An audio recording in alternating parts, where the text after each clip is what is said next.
Bismillahirrahmanirrahim. Alhamdulillahirabbil alamin wa bihi nasta'in ala umuri dunya waddin.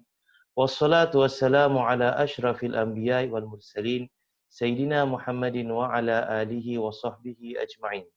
Al-Fatihah binatina wal intifa' wa ta'allum wa ta'lim wal iqtida' bin nabiyil mukhtar fi sirri wal ijhar wa banati tanasur wa ta'awun wa ta'adud 'ala ad-din وإقامة شريعة سيد المرسلين وأن الله يرزقنا كمال النشاط والهمة والجد والاجتهاد في طلب علوم نافعة والعمل بها مع الإخلاص وطول العمر في طاعة الله وحسن الخاتمة عند الموت وإلى حضرة النبي سيدنا محمد صلى الله عليه وآله وسلم الفاتحة.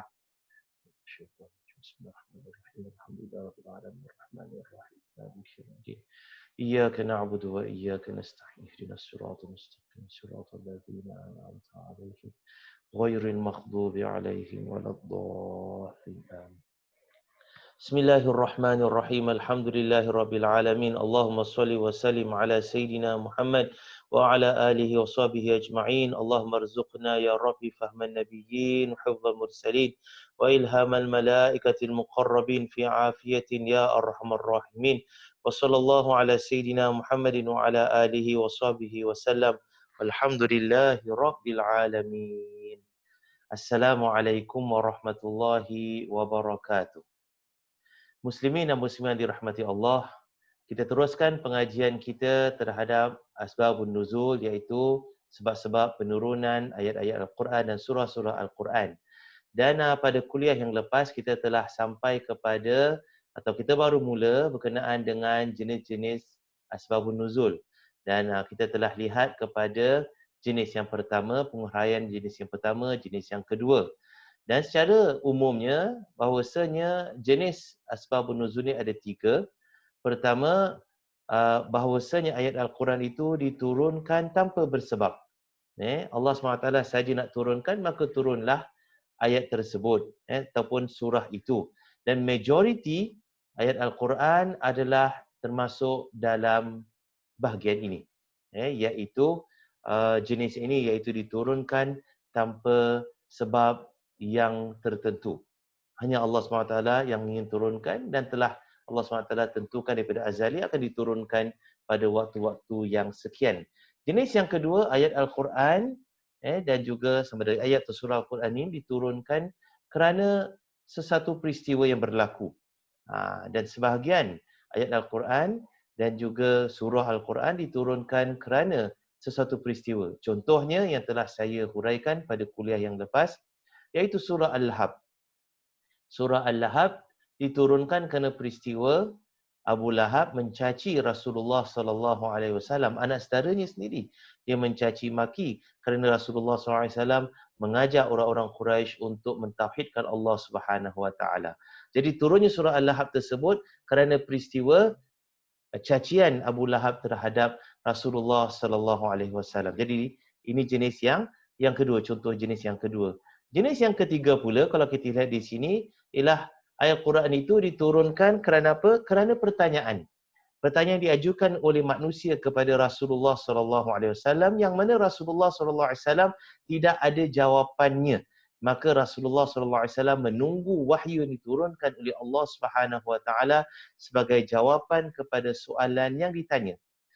Dan soalan ini sama ada boleh datang daripada orang Islam itu sendiri atau para sahabat radhiyallahu anhum jami'an, ataupun mereka yang bukan Islam daripada kalangan orang musyrik ataupun orang Yahudi ataupun orang Nasrani. Jadi antara contoh ayat Al-Quran itu diturunkan kerana pertanyaan yang diajukan kepada Rasulullah SAW oleh para sahabat, peristiwa yang mana berlaku kepada seorang sahabat wanita bernama Khawlah binti Tha'labah. Khawlah binti Tha'labah ini radhiyallahu anha, satu ketika dia datang jumpa kepada Rasulullah SAW dan dia hendak tanya pandangan Rasulullah SAW, nasihat Rasulullah SAW, jalan keluar daripada Rasulullah SAW berkenaan dengan perbuatan suaminya. Suaminya bernama Aus bin Samit radhiyallahu anhu. Kedua-duanya orang Islam. Dan Aus bin Samit ini telah menziharkan isterinya. Nah, zihar tu apa? Zihar ini satu perbuatan orang-orang Arab jahiliah yang mana mereka menyamakan isteri-isteri mereka seperti ibu-ibu mereka. Ha, kalau kita orang Melayu, kita kata awak ni seperti ibu saya, dia semacam satu pujian kepada, mungkin satu pujian kepada isteri tersebut. Mungkin isteri tersebut masak sedap seperti ibunya, ataupun layan dia dengan baik seperti ibunya, atau prihatin kepada dirinya seperti ibunya. Jadi dalam konteks masyarakat Melayu, ia lebih kepada berbentuk positif bila dia cakap awak seperti ibu saya. Kadang-kadang negatif lah, kadang cakap awak ni macam ibu saya suka meletih-meletih, awak pun meletih macam ibu saya juga. Tapi itu segelintir. Majoriti tujuan apabila dalam masyarakat kita ni seorang suami mengatakan pada isterinya awak ni macam mak saya, ia lebih kepada berbentuk positif, sama ada pujian kerana masakan atau apa saja perbuatan isteri tersebut yang mana suami itu redha dan suka seperti mana dia suka dan redha ibunya buat yang sedemikian kepada dirinya. Tapi dalam konteks masyarakat Arab zaman dahulu, pada zaman Rasulullah SAW dan sebelum Rasulullah SAW, mereka bila menuturkan perkataan sedemikian, awak seperti ibu saya, ia lebih pada berbentuk negatif. Berbentuk negatif. Apa maksudnya? Maksudnya ialah seperti mana ibu saya itu haram untuk saya bersekududukan dengannya, melakukan persetubuhan dengannya, begitu juga saya anggap awak ini seperti ibu saya, maka haram atas saya untuk bersetubuh dengan awak, untuk tidur sama-sama dengan awak seperti suami dan isteri.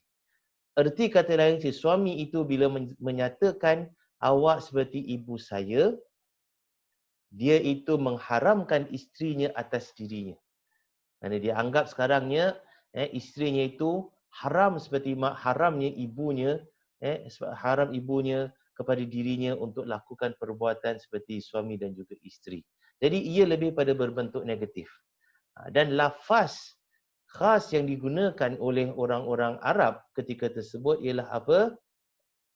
Zihar awak ini seperti zihar ibu saya. Zihar tu apa? Zihar itu ialah tulang belakang dalam bahasa Arab. Jadi dia samakan tulang belakang awak seperti tulang belakang ibu saya, bermaksud apa? Kalau suami isteri itu melakukan perhubungan jenis, makanya tulang belakang tersebut itu adalah antara tulang belakang suami dan tulang belakang isteri itu adalah seperti yang menyatukan mereka berdua. Jadi bila suami berkata kepada si isteri, tulang belakang awak adalah seperti tulang belakang isteri, belakang ibu saya, maka kita tak boleh bercampur lagi. Tak boleh bertemu antara tulang belakang saya dan tulang belakang awak lagi. Kerana apa? Kerana seperti mana saya tidak boleh bertemukan tulang belakang saya dan tulang belakang ibu saya, iaitu melakukan hubungan jenis. Seperti itu juga tulang belakang awak dah jadi macam tulang belakang ibu saya, maka saya tak boleh lakukan hubungan jenis dengan awak. Jadi mereka gunakan perkataan spesifik zihar, iaitu tulang belakang. Ziharuki ka zihari ummi. Tulang belakang awak adalah seperti tulang belakang ibu saya. Maka perbuatan ini dinamakan sebagai zihar. Seperti zihar, melakukan perbuatan zihar. Jadi bila si suami mengatakan sedemikian kepada isterinya, maka dia telah menziharkan isteri dia.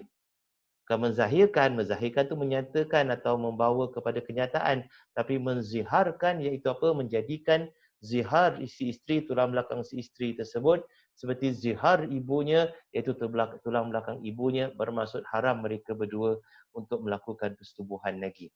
Jadi ia satu lafaz yang mana si suami ucapkan kerana benci kepada isteri atau dah tak suka pada isteri, maka dia kata awak ini forever and ever haram untuk saya sentuh lagi. Jadi kita macam suami isteri tapi saya tak nak sentuh dengan awak lagi. Jadi ia menafikan hak si isteri, nafkah batin si isteri tersebut.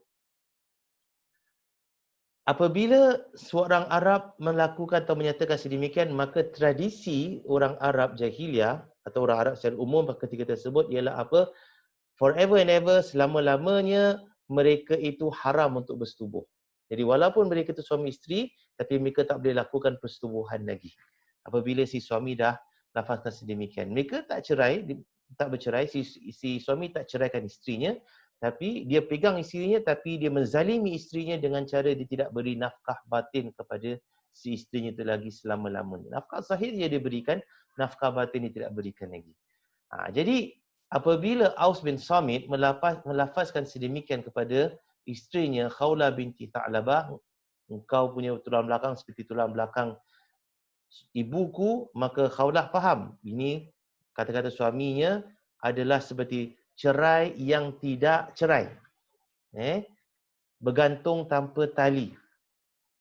Dia tidak lepaskan Khawlah, tetapi dia itu mengharamkan Khawlah daripada mendapat nafkah batin daripada dirinya. Jadi Khawlah radhiyallahu anha tak puas hati, berjumpa dengan Rasulullah SAW dan tanya kepada Rasulullah SAW, bagaimana keadaan saya sekarang ini? Suamiku telah menziharkan aku. Rasulullah SAW terpaksa memberikan jawapan seperti mana yang difahami oleh orang-orang Arab ketika tersebut, iaitu bila dah suami itu lafazkan zihar, maka si isteri itu haram selama-lamanya kepada si suami. Ini Rasulullah SAW hanya berikan jawapan setelah Khawlah ini mendesak Rasulullah berkali-kali untuk berikan jawapan. Sebab asalnya Rasulullah tak nak berikan jawapan. Sebab Rasulullah tahu ini satu kezaliman. Kezaliman yang dilakukan oleh seorang manusia kepada manusia lain, daripada seorang suami kepada si isteri. Jadi Rasulullah SAW tak nak berikan jawapan, tapi Khawlah desak juga. Maknanya Khawlah radhiyallahu anha secara tak langsung inginkan Rasulullah SAW menyatakan bahawasanya zihar ini tak sah kerana ini satu kezaliman. Tapi Rasulullah SAW tak menyatakan sedemikian. Sebaliknya Rasulullah SAW ikut kepada cara adat orang Arab, maka Rasulullah SAW menyatakan kepada Khawlah bahawasanya dia itu haram disetubuhi oleh suaminya lagi kerana suaminya dah menziharkannya. Khawlah radhiyallahu anha tak puas hati dengan jawapan Rasulullah SAW. Lihat, sahabat Rasulullah SAW kalau dah berikan jawapan, semua orang mukmin mestilah redha atas keputusan Rasulullah SAW. Tapi Khawlah tak puas hati. Maka Rasulullah Khawlah ini pulang ke rumah dan Khawlah terus mengadu kepada Allah Subhanahu Wa Taala akan nasibnya.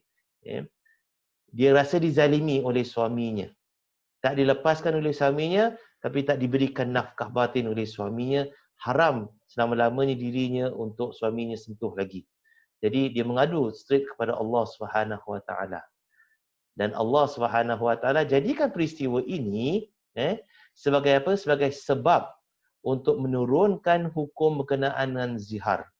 Dan hukum ini Allah turunkan dalam surah Al-Mujadilah. Surah Al-Mujadilah. Maka dalam ketidak buku ini Allah turunkan 6 ayat pertama surah Al-Mujadilah yang membatalkan hukum zihar. Jadi dengan ini Khawlah berasa puas hati. Allah Subhanahu Wa Taala telah menjawab merintihan hatinya kepada Allah Subhanahu Wa Taala dengan membatalkan hukum zihar. Bukan Rasulullah SAW batalkan, tapi Allah Subhanahu Wa Taala sendiri batalkan atas pengaduan Khawlah kepada Allah Subhanahu Wa Taala terhadap perbuatan suaminya Aus bin Samit. Jadi surah ini dinamakan surah Mujadilah kerana Mujadilah ini bermaksud wanita yang berbantah, wanita yang berjidal, wanita yang debate. Siapakah yang debate? Siapakah yang wanita ini debate? Wanita ini sudah pasti Khawlah binti Tha'labah, dan dia debate dan dia membantah kepada keputusan Rasulullah SAW dan dia terus mengadu kepada Allah Subhanahu Wa Taala. Jadi Mujadilah ini refer kepada Khawlah binti Tha'labah. Jadi kerana dia, Allah SWT turunkan hukum zihar, maka perbuatan zihar ini adalah satu perbuatan yang dilarang dalam Islam. Haram. Sesiapa yang dah melakukan perbuatan zihar, maka dia wajib kafarah, bayar kafarah sebelum dia dapat sentuh isterinya kembali. Dan dia wajib sentuh isterinya kembali. Sebab apa? Dia itu adalah isterinya. Kecuali kalau diceraikan tu lain cerita lah. Tapi selagi mana di isterinya, dia wajib berikan nafkah batin. Jadi untuk tebus kesalahannya ini, Allah Subhanahu Wa Taala berikan hukum yang agak berat, kafarah yang agak berat. Apa dia? Bebaskan hamba pertama. Kalau tak jumpa hamba atau tak ada duit untuk hamba, maka berikan makan 60 orang fakir miskin. Tidak, maaf. Hendaklah dia tu berpuasa 2 bulan berturut-turut. Tak boleh dia itu kurang daripada 2 bulan. Kalau dia terbatal pada hari yang terakhir, maka dia wajib ulang semula daripada hari yang pertama. Kalau dia tak mampu, maka dia itu berikan makan 60 orang fakir miskin. Dan itu yang terpaksa dilakukan oleh Aus bin Samit radhiyallahu anhu supaya tebus kesalahannya akibat daripada pengaduan isterinya Khawlah binti Tha'labah kepada Allah Subhanahu wa taala secara langsung. Jadi ini contoh soalan orang mukmin kepada Rasulullah sallallahu alaihi wasallam, yang mana Rasulullah sallallahu alaihi wasallam, pertama Rasulullah tak boleh nak jawab. Kedua, Rasulullah sallallahu alaihi wasallam jawab, tetapi jawapan tersebut dalam peristiwa ini tidak dipersetujui oleh si penanya. Si penanya itu terus direct kepada Allah SWT, maka Allah turunkan ayat dalam surah Mujadilah tersebut. Dan banyak lagi lah ayat-ayat Al-Quran yang mana diturunkan atas pertanyaan orang Islam atau sahabat kepada Rasulullah SAW. Dan kebanyakannya adalah berkenaan dengan hukum hakam. Boleh ataupun tak boleh. Kerana umat Islam, para sahabat bila berada di Madinah, mereka menghadapi berbagai-bagai peristiwa, berbagai-bagai isu, dan mereka ingin penyelesaian terhadap masalah yang mereka hadapi, isu yang mereka hadapi, keadaan yang mereka hadapi. Maka mereka bertanya kepada Rasulullah SAW. Rasulullah SAW adalah pakar rujuk kepada para sahabat. Apa jua masalah, balik kepada Rasulullah SAW. Jadi kadang-kadang Rasulullah SAW berikan jawapan, dan kadang-kadang Rasulullah tak berikan jawapan dan tunggu wahyu daripada Allah SWT. Dan bila turun wahyu tersebut, maka peristiwa yang menyebabkan wahyu itu turun, itu peristiwa dinamakan sebagai peristiwa daripada bab asbabun nuzul. Jadi ini contoh pertanyaan orang mukmin kepada Rasulullah SAW. Adapun contoh bagi pertanyaan orang bukan Islam, orang musyrik atau orang kafir kepada Rasulullah SAW. Dan ini juga banyak berlaku dalam ayat Al-Quran. Antara contohnya ialah pertanyaan orang-orang Yahudi kepada Rasulullah SAW berkenaan dengan roh. Ini kita telah melaluinya dalam kuliah yang lepas. Kuliah-kuliah yang lepas berkenaan dengan ayat yang diturunkan lebih daripada sekali. Antara ayat yang diturunkan lebih daripada sekali ialah ayat dalam surah Al-Isra, ayat 85 berkenaan dengan roh. Yang mana ada 2 peristiwa yang berlaku, satu di Mekah dan satu di Madinah. Kita revise balik berkenaan dengan cerita di sebalik penurunan ayat ini. Dan kedua-duanya adalah asbabun nuzul bagi penurunan ayat ini. Yang pertama, ayat diturunkan di Mekah kerana asbabun nuzulnya, sebab penurunan tersebut ialah orang-orang musyrik pergi kepada Madinah dan mereka tanya kepada orang-orang Yahudi, apakah soalan yang perlu kami ajukan kepada Muhammad bin Abdullah sallallahu alaihi wasallam, itu Rasulullah sallallahu alaihi wasallam, untuk kita pastikan dia ini benar nabi ataupun dia itu mendakwa nabi tapi bukan nabi, iaitu dia berdusta. Jadi apakah soalan kriteria yang kita nak tahu dia ni cakap betul ke atau tidak? Maka orang Yahudi itu suruh orang-orang musyrik Quraisy ini balik kepada Mekah dan tanya kepada Rasulullah SAW 3 soalan. Kadang orang Yahudi kata, kalau dia tu betul Nabi, dia hanya boleh jawab 2 saja dan 1 tak boleh jawab. Kalau dia jawab 3-3, dia bukan Nabi. Kalau dia tak boleh jawab 3-3, dia itu bukan Nabi. Atau dia jawab 1 saja, lagi 2 dia tak tahu, dia bukan Nabi. Jadi dia mesti boleh jawab 2 dan 1 soalan tak boleh jawab. Dan soalan yang tak boleh jawab tersebut adalah berkenaan dengan roh. Maka orang Quraisy musyrik balik kepada Mekah dan tanya kepada Rasulullah SAW 3 soalan tersebut, dan benar Rasulullah SAW boleh jawab 2 soalan, tapi Rasulullah tak boleh jawab soalan yang ketiga berkenaan dengan roh. Dan sebab Rasulullah tak tahu apa tu roh. Maka Allah turunkan ayat yang ke-85 surah Al-Isra ini. A'udzubillahi minasyaitonirrajim. Wa yas'alunaka 'anir ruh. Mereka bertanya kepada engkau wahai Muhammad sallallahu alaihi wasallam berkenaan roh. Qulir ruhu min amri rabbi. Katakanlah roh itu daripada urusan Tuhanku.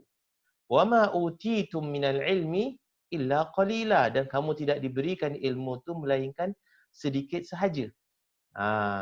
Kamu tidak diberikan ilmu oleh Allah SWT melainkan sedikit saja. Jadi jawapan yang Rasulullah berikan kepada orang-orang musyrik Quraisy ini ialah apa? Aku tak tahu jawapan roh itu apa. Kerana ini adalah urusan Allah Subhanahu Wa Taala. Jadi ini menepati kriteria yang telah ditetapkan oleh orang-orang Yahudi kepada orang-orang musyrik. Kalau kamu nak tahu dia Nabi atau tidak, soalan ini dia tak boleh jawab. Dan memang benar Rasulullah SAW tak boleh jawab kerana roh itu adalah rahsia Allah Subhanahu Wa Taala. Tak ada orang yang tahu hakikat sebenar roh itu apa.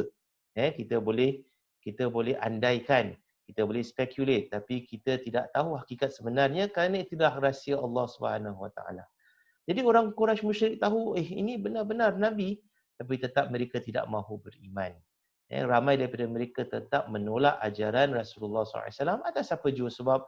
Ada yang kerana takut kehilangan pangkat kedudukan, ada yang takut kehilangan wang dan duit, ada yang rasa bongkak dan sombong, tak mahu bersama-sama dengan orang mukmin yang kebanyakannya orang-orang mukmin ini adalah daripada golongan hamba dan mereka yang tertindas dan yang miskin. Jadi mereka tak mahu bersama-sama iaitu dengan orang-orang yang mereka pandang rendah. Jadi banyaklah sebab orang-orang musyrik ini tetap tidak mahu beriman walaupun dah nyata di hadapan mereka kebenaran Rasulullah SAW dan Rasulullah pas soalan yang telah diajukan kepada Rasulullah SAW. Nah ini asbabun nuzul yang pertama berkenaan dengan ayat surah Al-Isra ini, berkenaan dengan roh. Diturunkan di Madinah dan diturunkan sekali lagi diturunkan di Mekah tadi dan diturunkan sekali lagi di Madinah. Dan diturunkan di Madinah kerana apa? Kerana orang Yahudi sendiri directly tanya kepada Rasulullah SAW soalan tersebut. Kita dah melalui peristiwa cerita ini pada kuliah yang lepas, tak perlu saya ulang, tapi secara rumusnya, secara ringkasnya, orang-orang Yahudi ini apabila Rasulullah SAW lalu dengan para sahabat, orang Yahudi ini cakap di antara mereka, pergilah tanya kepada Muhammad soalan berkenaan roh. Yang lain kata, jangan tanya. Sebab apa kalau tanya dan dia tak boleh jawab, kita terpaksa percaya dia tu Nabi. Sebab kita tahu, kalau dia tu Nabi, dia benar-benar akan kata benar yang dia tak tahu. Tapi kalau dia itu bohong, dia akan tipu, dia akan cakap dia tahu roh tu apa dan dia akan berikan perbuatan dusta lah terhadap soalan itu. Dia cuba-cuba nak jawab saja. Jadi mereka takut nak tanya Nabi sebab apa? Mereka takut Rasulullah SAW lulus jawapan itu. Dan mereka terpaksa iktiraf Rasulullah SAW seorang Nabi. Dan ini juga menunjukkan bahawasanya dalam diri mereka tersebut, mereka percaya bahawasanya Rasulullah SAW itu seorang Nabi. Cuma mereka takut nak dapatkan bukti itu dijelaskan kepada mereka secara terang-terangan sehingga mereka tidak ada alasan untuk menolak Rasulullah SAW. Tetapi salah seorang daripada mereka ini berani. Walaupun dinasihatkan jangan tanya, tapi dia terus menuju kepada Rasulullah SAW dan dia tanya kepada Rasulullah SAW berkenaan roh. Wahai Muhammad, beritahu kami apakah itu roh. Maka Allah turunkan ayat ini sekali lagi di Madinah. Yas'alunaka 'anir ruh. Mereka bertanya kepada engkau tentang roh. Mereka itu iaitu orang Yahudi. Qulir ruhu min amri rabbi. Katakanlah roh itu adalah daripada urusan Tuhanku. Wa ma utitu minal ilmi illa qalila. Dan kamu tidak diberi ilmu melainkan sedikit sahaja. Jadi dia menjawab soalan orang Yahudi ini ataupun keinginan orang Yahudi ini untuk nak lihat sama ada Rasulullah SAW ini benar Nabi ataupun tidak. Dan apabila Rasulullah SAW bacakan ayat tersebut bahawasanya ini adalah urusan Allah SWT, manusia tidak tahu apakah itu roh, maka dia menepati apa yang orang Yahudi itu tetapkan sebagai kriteria seorang Nabi. Iaitu seorang Nabi dan Rasul, mereka tak tahu apakah itu roh. Jadi membuktikan kebenaran Rasulullah SAW, maka mereka sepatutnya wajib untuk mengikut Rasulullah SAW, beriman dengan Rasulullah SAW. Tapi kerana keangkuhan yang ada dalam diri mereka, kesombongan yang ada dalam orang-orang Yahudi ini, mereka tak boleh terima hakikat Nabi itu adalah daripada kalangan orang awam, orang Arab yang mereka pandang rendah, yang mereka permainkan selama ini, maka mereka tetap tidak mahu menerima kenabian Rasulullah SAW walaupun mereka tahu Rasulullah SAW adalah benar. Mereka sanggup dimasukkan ke dalam neraka. Kerana mereka tahu kalau mereka tak ikut ajaran Nabi, mereka masuk neraka. Tapi pada mereka, tak apa biar kita masuk neraka. Asalkan kita ini dapat kekalkan ego dalam diri kita ini, sombong dalam diri kita ini, kita tidak mahu ikut seorang Nabi yang datang daripada kaum Arab yang kita pandang rendah. Dan mereka percaya kalau mereka masuk neraka pun, mereka hanya masuk untuk beberapa hari saja. Sebab mereka itu adalah anak-anak Tuhan ataupun orang-orang yang dicintai oleh Allah Subhanahu Wa Taala pada mereka. Jadi Tuhan mereka sayang mereka. Jadi kalau Tuhan mereka masukkan mereka dalam neraka pun hanya untuk beberapa hari saja, bukan untuk selama-lamanya. Jadi kemudian mereka akan masuk syurga. Jadi pada mereka it's a trade off lah. Tak apalah kita tak percaya kepada Muhammad ini di dunia walaupun kita tahu dia benar, dan kita terpaksa bayar dia punya kos dia, apa kos dia, kerana kita tak percaya, kita akan masuk dalam neraka. Tapi don't worry, kita masuk neraka hanya untuk beberapa hari saja, lepas tu kita akan keluar dari neraka. Sebab kita ini adalah kekasih-kekasih Tuhan pada mereka. Ini dakwaan mereka. Dan itu dalam surah Al-Baqarah, Allah Subhanahu Wa Taala berfirman, "Qul hatu burhanakum in kuntum shadiqin." Datangkan kamu punya dalil dan bukti yang kamu ini kekasih Tuhan dan Allah tidak akan azab kamu dalam neraka melainkan beberapa hari saja. Datangkan bukti kamu daripada kitab Taurat ke kitab Injil ke, jika kamu benar-benar. Jika kamu benar-benar berkata benar dan tidak berdusta. Tapi mereka tidak ada bukti sedemikian. Jadi ayat ini, surah Al-Isra ini diturunkan 2 kali, maka ada 2 asbabun nuzul. Asbabun nuzul diturunkan di Mekah dan asbabun nuzul yang diturunkan di Madinah. Jadi ini contoh asbabun nuzul, ayat yang diturunkan kerana pertanyaan orang bukan Islam kepada Rasulullah SAW. Jadi 3 jenis asbabun nuzul, 3 jenis ayat dari sudut dia penurunan. Pertama, ayat Al-Quran yang diturunkan tanpa ada sebab, hanya Allah nak turunkan begitu saja, dan ini majoriti ayat Al-Quran dan surah Al-Quran. Kedua, ayat atau surah Al-Quran yang diturunkan kerana sesuatu peristiwa yang berlaku, dan ini tidak banyak dalam Al-Quran bandingkan dengan jenis yang pertama. Ataupun jenis yang ketiga, diturunkan ayat tersebut kerana pertanyaan manusia kepada Rasulullah SAW, dan pertanyaan tersebut boleh datang daripada orang bukan Islam dan juga orang Islam. Dan ini juga tidak banyak dalam Al-Quran. Dan kalau kita nak tahu, ayat-ayat yang jenis yang ketiga ini, ia adalah ayat-ayat yang bermula dengan perkataan yas'alunaka ataupun wayas'alunaka. Seperti mana dalam contoh surah Al-Isra ini. Mereka bertanya kepada engkau tentang ini. Maka katakanlah ini. Jadi asbabun nuzul tu ada disebabkan pertanyaan yang diajukan oleh manusia kepada Rasulullah SAW, dan dimulakan ayat tersebut dengan yas'alunaka, mereka bertanya kepada engkau berkenaan dengan urusan itu dan ini. Jadi ini 3 contoh ayat, 3 jenis ayat yang mana diturunkan dari sudut asbabun nuzul. Nah, kita berpindah kepada cara bagaimana hendak mengetahui asbabun nuzul. Macam mana kita nak tahu yang ayat ini atau surah ini diturunkan atas sesuatu sebab? Sebab-sebab turunnya sesebuah ayat ataupun surah hanya boleh disabitkan melalui riwayat daripada para sahabat. Hanya riwayat daripada para sahabat sahaja yang mana boleh, maknanya kita dapat pastikan yang ayat itu diturunkan untuk sesuatu peristiwa ataupun satu pertanyaan. Seperti mana saya katakan pada kuliah yang lepas. Asbabun nuzul ini hanya boleh diketahui kalau para sahabat yang beritahu. Kalau para tabi'in atau tabi'in nak beritahu, oh sebab turunnya begini-begini. Pertama, mungkin mereka terima daripada para sahabat, atau kedua, mereka buat andaian begitu saja. Jadi asbabun nuzul ini mesti datang daripada para sahabat kerana mereka yang menyaksikan peristiwa tersebut berlaku, maka turunlah ayat. Atau mereka yang menyaksikan pertanyaan tu diajukan, maka turunlah ayat. Jadi kita nak tahu asbabun nuzul tu berlaku atau tidak, ataupun ayat ini ada asbabun nuzul atau tidak, kita mesti lihat kepada riwayat yang disampaikan. Kalau riwayat itu berpunca daripada para sahabat, okey, kita boleh terima. Kalau riwayat ini berpunca daripada tabi'in ataupun tabi'in, maka kita ini menahan diri kita daripada menyatakan ia adalah sebab turunnya ayat itu. Kerana tabi'in semua, mereka tidak menyaksikan peristiwa penurunan Al-Quran. Mereka tidak berjumpa pun dengan Rasulullah SAW. Jadi bagaimana mungkin mereka mengetahui ayat itu dan ayat ini diturunkan kerana sebab itu dan sebab ini. Jadi mesti diturunkan ataupun mesti diriwayatkan dan disampaikan oleh para sahabat.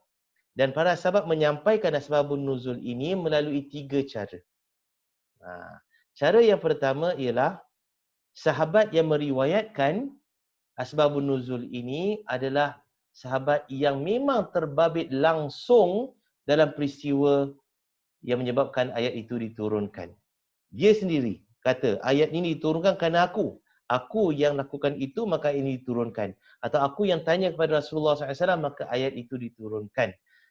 Jadi, dia sampaikan riwayat asbabun nuzul ini kerana apa? Kerana memang datang daripada dirinya sendiri. Sebab akulah. Jadi apabila sahabat itu menyampaikan asbabun nuzul dan dia kaitkan pada diri dia sendiri, ia merupakan riwayat yang paling kuat untuk sebab penurunan ayat ataupun surah tersebut. Sebab dia sendiri mengalaminya. Contohnya, apa yang diriwayatkan oleh Imam Al-Bukhari dalam kitab sahihnya daripada Sayyidina Zubair bin Awam radhiyallahu anhu, bahawa seorang lelaki daripada kalangan kaum Ansar, dan setengah riwayat mengatakan bahawa nama lelaki tersebut ialah Hatib bin Abi Balta'ah radhiyallahu anhu, dan lelaki Ansar ini bertengkar dengan Zubair bin Al-Awwam. Jadi Zubair bin Al-Awwam ni kata aku bertengkar dengan Hatib bin Abi Balta'ah daripada golongan Ansar, iaitu mereka daripada penduduk Madinah. Sedangkan Zubair bin Al-Awwam ini adalah daripada kalangan Muhajirin, iaitu mereka yang berhijrah daripada Mekah ke Madinah. Dia adalah asal penduduk Mekah. Jadi asal penduduk Mekah bertengkar dengan asal penduduk Madinah. Dan pertengkaran mereka berlaku di Madinah. Dan pertengkaran ini berlaku kerana sebab peristiwa apa, atau kerana sebab tentang air. Saluran air. Saluran air yang mana ia lalu di kebun Az-Zubair radhiyallahu anhu dahulu sebelum dia lalu kebun Hatib. Jadi kebun Zuhair bersebelah dengan kebun Hatib. Dan air yang mengalir daripada mata air ini akan lalu melalui kebun Zubair dahulu, kemudian barulah pergi kepada kebun Hatib. Maka Hatib berkata kepada Zubair radhiyallahu anhu, biarkan air itu lalu tanpa menghadangnya. Kata Hatib, aku nak air itu. Kau jangan hadang, kau jangan ambil. Sebab apa dia lalu, walaupun dia lalu dekat kamu punya kebun, dia lalu saja. Jangan disturb, jangan kacau. Biar air itu semuanya untuk aku. Zubair sudah pasti tidak mahu. Kalau lalu dekat aku punya kebun, pasti aku ambil manfaatnya dahulu. Kemudian kau ambil manfaatlah bila lalu dekat kau punya kebun. Tapi Hatib tidak puas hati. Mungkin air itu banyak disalurkan kepada kebun Az-Zubair sebelum sampai kepada kebun Hatib. Ataupun kebun Zubair ini lebih kecil daripada kebun Hatib, maka kebun Hatib itu lagi besar, maka dia perlukan lebih banyak air. Jadi dia berpandangan kebun Az-Zubair ini tak perlukan air. Biar semuanya mengalir kepada aku kerana aku punya hasil lebih banyak daripada hasil engkau. Mungkin. Jadi mereka bertengkar dan mereka tidak mahu berganjak daripada apa yang mereka minta. Hatib tetap hendak Zubair itu biarlah air itu lalu tanpa ditahan, dan Zubair pula berkeras hendak ambil air tersebut dan bakinya diambil oleh Hatib. Maka Biasanya para sahabat apabila mereka itu tidak setuju, bertengkar atau bertekak ataupun mereka itu tidak ada jalan keluar daripada masalah mereka, mereka akan berjumpa dengan Rasulullah sallallahu alaihi wasallam untuk selesaikan masalah mereka. Jadi Sayyidina Zubair radhiyallahu anhu dan juga Sayyidina Hatib bin Abi Balta'ah radhiyallahu anhu, mereka berjumpa dengan Rasulullah sallallahu alaihi wasallam untuk dapatkan penyelesaian terhadap masalah mereka ini. Air yang mengalir pada kedua-dua kebun. Maka Rasulullah SAW bersabda, airkanlah tanamanmu, wahai Az-Zubair, kemudian alirkan air tersebut ke tanaman jiranmu. Jadi Rasulullah SAW perintahkan air itu akan jangan ditahan oleh Zubair. Kamu ada hak untuk ambil air tersebut seperti mana Hatib itu ada hak untuk ambil air tersebut. Tapi kerana air itu mengalir kepada kebun kau dahulu, maka kau ambillah untuk kau punya kebun dan bakinya diserahkan kepada Hatib, pada jiranmu tersebut. Maka Hatib tidak puas hati atas hukuman ataupun atas hukum Rasulullah SAW ini, keputusan Rasulullah SAW ini. Lalu Hatib berkata kepada Rasulullah SAW, ini ada sedikit kurang akhlak sedikit ataupun kurangnya penghormatan yang ditunjukkan kepada Rasulullah SAW oleh Hatib. Maka Hatib berkata kepada Rasulullah SAW, berlaku adillah wahai Rasulullah SAW walaupun terhadap sepupu tuan sendiri. Siapa tu sepupu Rasulullah SAW? Iaitu Zubair radhiyallahu anhu. Kerana apa? Kerana ibu Zubair radhiyallahu anhu iaitu Sayyidatina Safiyah binti Abdul Muttalib adalah makcik Rasulullah sallallahu alaihi wasallam, adik-beradik kepada Abdullah bin Abdul Muttalib. Jadi Zubair ini adalah sepupu sebelah mak, sebelah bapa lah kalau kita sebelah bapa Rasulullah sallallahu alaihi wasallam, tapi daripada makciknya Rasulullah SAW. Jadi Hatib ini menyangka yang Rasulullah SAW ini memihak kepada Zubair kerana Zubair itu adalah daripada ahli keluarga Rasulullah SAW, sedangkan Hatib ini bukan daripada ahli keluarga Rasulullah SAW. Jadi secara tak langsung Hatib ini menuduh Rasulullah SAW sebagai tidak adil, ada favoritism situ, ada nepotism. Mentang-mentanglah Zubair ini sepupu Rasulullah SAW, maka Rasulullah berpihak kepada Zubair dan beritahu Zubair ambillah air tersebut sebelum diberikan kepada Hatib. Tak adalah Hatib itu dilarang daripada air itu. Air itu tetap mengalir. Dan Rasulullah SAW tahu bahawasanya Hatib tetap akan dapat air. Tapi kalau Rasulullah putuskan yang Hatib seorang dapat air, Zubair tak dapat air, maka Rasulullah akan menzalimi Zubair. Zubair juga ada hak atas air. Maka Rasulullah SAW putuskan kedua-dua kamu ada hak untuk air, Zubair ambil dahulu, kemudian baru Hatib ambil dahulu. Hatib tak puas hati, Hatib ingat Rasulullah pihak kepada Zubair kerana Zubair itu daripada kalangan keluarga Rasulullah SAW. Maka secara tak langsung, Hatib itu menuduh Rasulullah SAW tidak adil. Maka Rasulullah SAW pun berubah warna mukanya kerana marah kepada Hatib. Sampai begitu lancang Hatib menuduh Rasulullah SAW yang mendapat wahyu daripada Allah SWT, manusia yang paling lengkap yang Allah ciptakan di atas muka bumi, paling lengkap, kekasih Allah SWT, tak berlaku adil? Mustahil.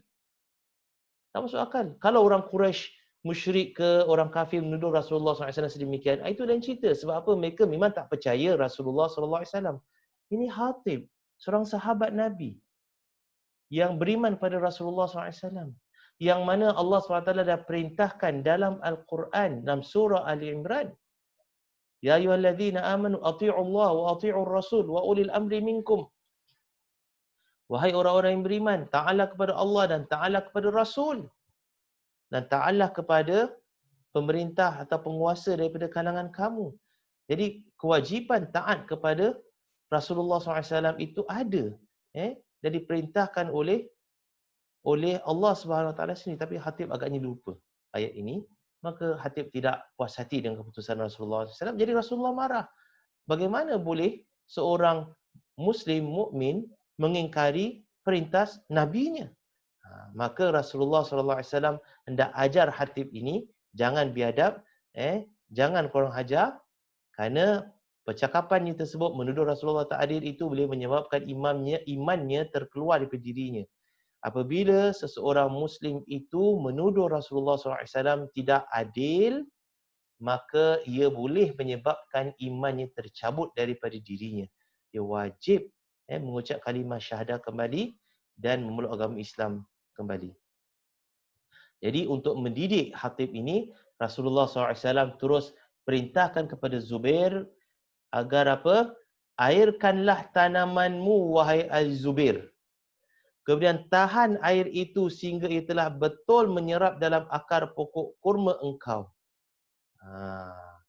Maka Zubair pun berkata, demi Allah SWT, aku mengira bahawa ayat berkenaan diturunkan berkenaan dengan peristiwa ini. Ayat dalam surah An-Nisa ayat 65. Jadi Rasulullah SAW didik kepada khatib, kamu tamak sangat dengan air, maka Rasulullah kata pada Zubair, kamu airkan kamu punya tanaman dan pastikan air itu dah betul menserap dalam tanaman kamu. Bermaksud apa? Gunakan air itu sebanyak yang kamu nak, kemudian baru berikan kepada khatib.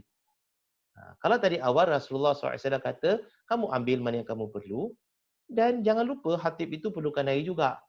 Jadi win-win situation, dia dua dapat manfaat daripada pengaliran air tersebut. Tapi khatib kerana dia tamak, maka Rasulullah hukum kepada khatib, kamu akan dapat air tapi lebih kurang daripada awal yang aku telah putuskan.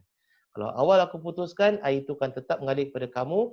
Zubair ambil mana yang perlu. Tapi sekarang ini, diperintahkan kepada Zubair, ambil air yang banyak sehingga kamu yakin air itu dah serap dalam tanaman kamu, barulah kamu berikan kepada khatib. Jadi khatib dapat air itu lebih sedikit lagi.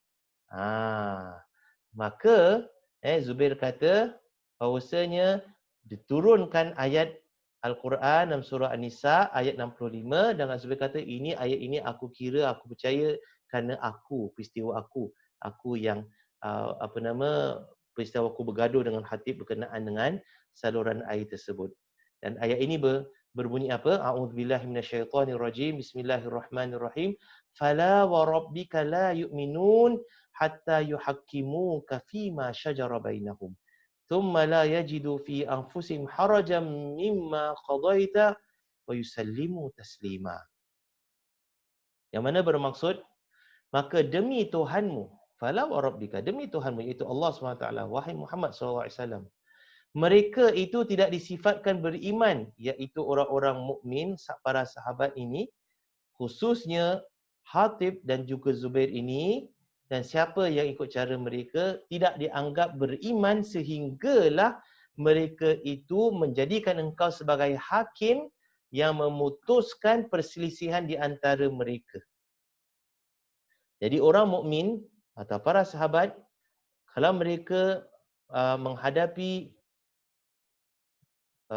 pertengkaran, perselisihan pendapat dan sebagainya, mereka tidak boleh, kalau mereka tak boleh selesai antara mereka tak boleh pergi kepada orang lain. Mereka mesti merujuk kepada Rasulullah SAW. Ini perintah Allah Subhanahu Wa Taala. Dan apabila Allah atau Rasulullah SAW dah putuskan sesuatu hukum atas perselisihan dan perbalahan yang berlaku antara mereka, mereka wajib terima. Orang mukmin wajib terima keputusan yang telah dikeluarkan oleh Rasulullah SAW.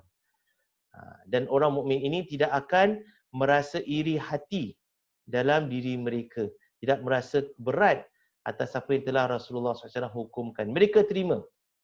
Rasulullah putuskan A, okey, kita reda. Ini adalah keputusan Rasulullah, dan keputusan Rasulullah SAW juga adalah keputusan Allah Subhanahu Wa Taala. Mereka orang mukmin tidak boleh mempertikaikan keputusan Rasulullah SAW, khususnya para sahabat yang hidup pada zaman Rasulullah SAW. Jadi ayat ini diturunkan untuk apa? Untuk beritahu kepada Khatib dan juga Zubair, kamu bergaduh, sekarang kamu dah jumpa kepada Rasulullah SAW, ya bagus. Tetapi apa juga yang Rasulullah putuskan, kamu kena terima. Kamu tak boleh rasa berat untuk nak laksanakan keputusan Rasulullah SAW. Maka ini satu teguran secara tak langsung kepada Khatib yang tak puas hati kepada keputusan Rasulullah SAW atas pengaliran air yang melalui kebun Zubair, barulah masuk kepada kebunnya. Kerana dia tidak puas hati, maka Allah SWT menghukumnya di dunia untuk menebus kesalahannya. Maka air tersebut itu lebih banyak diambil oleh Zubair dan hanya bakinya sedikit sampai kepada Hatib. Jadi ini dikatakan sebagai apa? Sebagai cara mengetahui asbabun nuzul. Cara pertama yang dilakukan oleh para sahabat, dan sahabat itu sendiri yang beritahu dalam riwayatnya bahawasanya ayat itu diturunkan kerana dirinya. Dan ini jenis riwayat sahabat yang paling diterima. Kalau ada asbabun nuzul yang sahabat mengatakan memang saya yang tanya atau kerana saya ayat itu diturunkan, maka riwayat asbabun nuzul ini diterima dan diletakkan pada darjat yang tinggi. Tidak diragui kesahihannya kalau sanadnya betul lah. Tidak diragui dengan kesahihan. Kalau ada percanggahan dengan riwayat yang lain, nanti kita akan lihat bagaimana kita nak selesaikan jika ada percanggahan dua riwayat untuk satu-satu ayat, dua riwayat asbabun nuzul untuk satu ayat. Jadi kalau ada percanggahan sedemikian, kita akan utamakan riwayat yang disampaikan oleh sahabat yang menyaksikan sendiri penurunan ayat itu ataupun dia sendiri kerana dia diturunkan ayat tersebut. Jadi cara yang pertama untuk mengetahui asbabun nuzul. Kemudian kita akan berpindah nanti kepada cara yang kedua dan cara yang ketiga, insya-Allah pada kuliah yang akan datanglah, insya-Allah.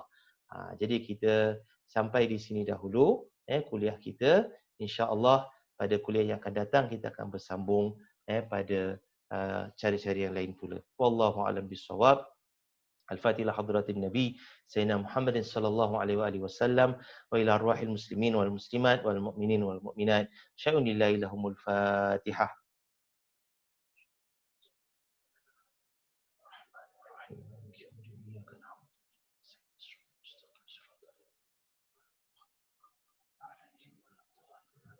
Bismillahirrahmanirrahim. Alhamdulillahirabbil alamin. Allahumma shalli wa sallim ala sayidina Muhammadin wa ala alihi wa sahbihi ajma'in. Allahumma anfa'na warfa'na bil Qur'anil azim wa barik lana bil ayati wa dzikril hakim wa taqabbal minna innaka antas samiul alim. Allahumma iftah lana min khazaini rahmatika ya arhamar rahimin. Rabbana zidna ilman nafi'a. Wa sallallahu ala sayidina Muhammadin wa ala alihi wa sahbihi wasallam. Walhamdulillahi rabbil alamin. Assalamualaikum warahmatullahi wabarakatuh.